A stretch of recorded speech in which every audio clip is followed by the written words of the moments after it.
Hello, welcome back to the channel. In this video, we are going to be watching Hope Mikaelson, See What I've Become.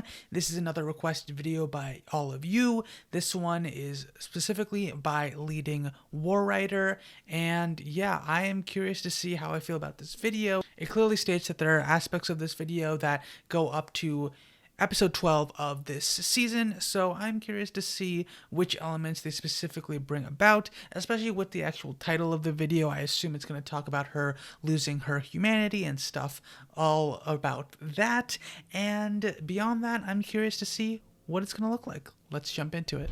Before Hope Mikaelson was born, Ooh, okay, we got the tarot cards out. Sabine Laurent swore.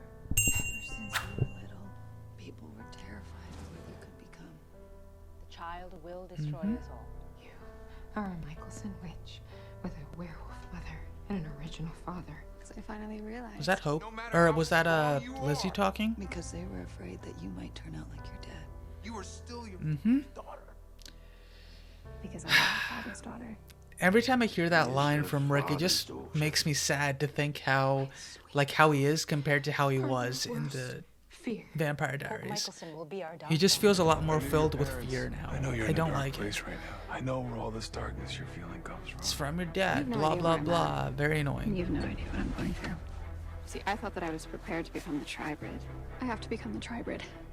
I have to become the Tribrid. You say that she Before said anyone that else like gets a hurt. bajillion times before she actually Tribrid. did it though. But I mean, Birth they of eventually the did one it. And only Tribrid. She is now a Tribrid. First of her kind. Or I guess fully activated Tribrid, right? What am I missing? Is being a Tribrid really that different than being a vampire? Your humanity's off though, so it's a little different. This isn't about what you're missing, Anti-Vex. What's happened to you? Why didn't you turn it off? I do You're supposed have to be so a brilliant, you question told me. here. And that is, if Hope saw fit, could she not create her own species? I mean, we already know that she is capable of siring hybrids, 100%, that's a fact.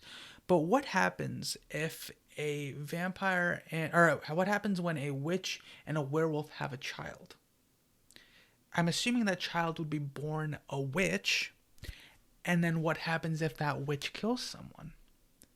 Wouldn't that make a witch with the werewolf curse associated with them? I mean, they've never explored this at all within the world of TVD, within this universe. We have no idea what happens at that point, but I presume that a witch is capable of killing people without losing their abilities. Just naturally speaking, I think that makes sense because plenty of witches have killed people and been fine in this universe. And similarly, the werewolf curse, there's nothing that seems to be exclusive to any particular group of people. So long as your mother or father was a werewolf, you have the werewolf gene. And similarly, so long as one of your parents is a witch, you have the ability to use magic. And as a result, the combination of those two would probably be a witch that would then have the werewolf curse if they chose to kill someone. That's my thought process on that. What happens if Hope feeds her blood to someone like that and kills? Would that not just make another Tribrid? I mean, I feel like this creates the potential for a lot more hybrids or Tribrids to exist within the world, which would also be considered a displacement of power in this world as well. So I'm curious to know if they're actually going to ever go down that path, especially now that she has all of her abilities fully activated. I assume that this is going to be a thing, or at least I hope, because it would be so interesting to have a storyline that somewhat mimics Klaus's journey with trying to create hybrids, and potentially it would potentially depend on if Hope continues on without her emotions beyond the next 12 episodes or something, because having an army of Tribrids could potentially be something that could help counteract the gods coming back and stuff like that, especially if the gods are, seemingly not nearly as powerful as I would have expected something like a god to be, especially with what we've seen. I mean, it seems like they're just immortal and are immune to magic, right? That's all well and good, but I think that that's not exactly enough to make them on the same level or as difficult to deal with as Hope. So as a result, I think it's going to be interesting to see if that's something that potentially goes into play. But that being said, I don't know that it would be, just because it hasn't even been discussed at all during the series, even though, like, even hybrids, the existence of hybrids hasn't even come about, which I think is very interesting, because those are two potential avenues that could really help people. Like, it could really help the werewolves if they had more control over their abilities, because I mean, Jed is essentially just a normal dude most of the time. He's not very much different in terms of how Landon was in terms of capabilities, except for maybe a little bit of increased strength, right? And so I'm very curious to know if that's going to play into the future of this story at some point down the line. I'm not too sure though, because we'll just have to wait and see as to what the actual writers decide.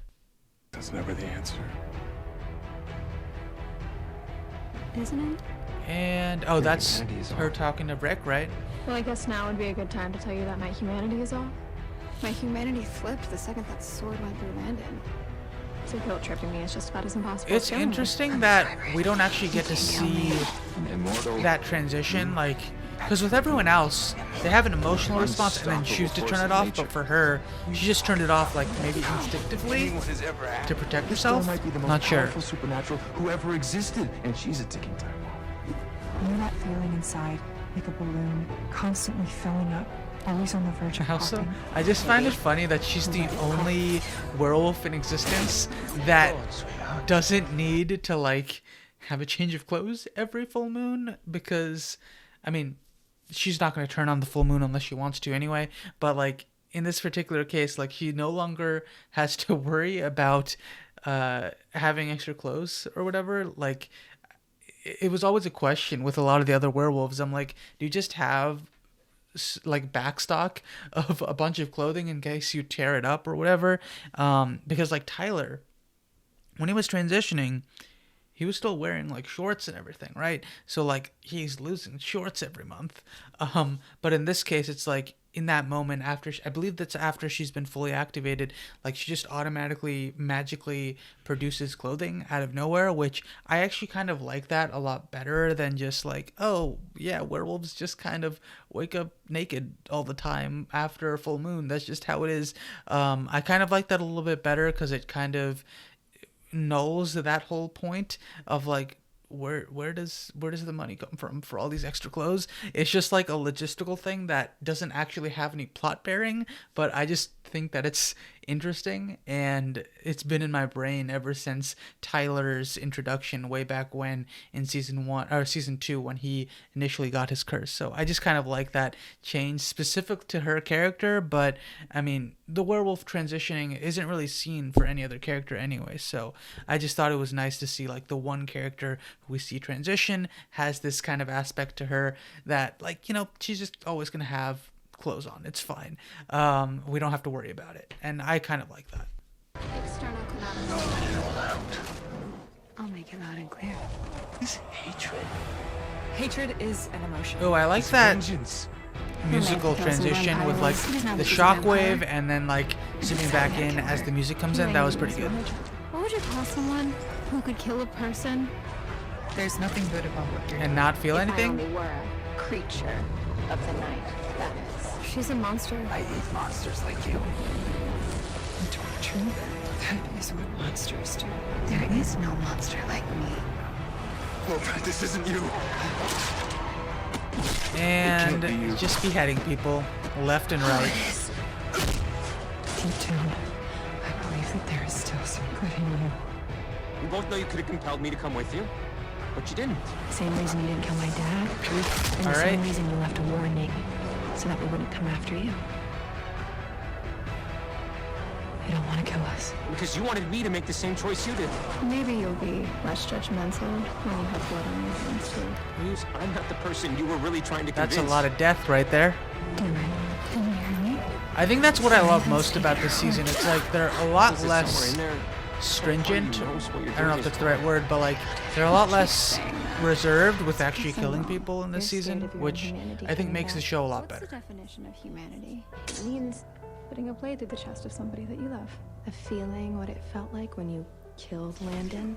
I feel like I may actually be starting to feel things. All that sadness. My whole life has been one trauma after another trauma, and if I have to become a tribrid, it's like I'm stuck in that trauma forever. Even the almighty tribrid can't outrun her trauma forever. Watch me. I will say I really like that this show makes a point of thinking about how death is what comes before being a vampire.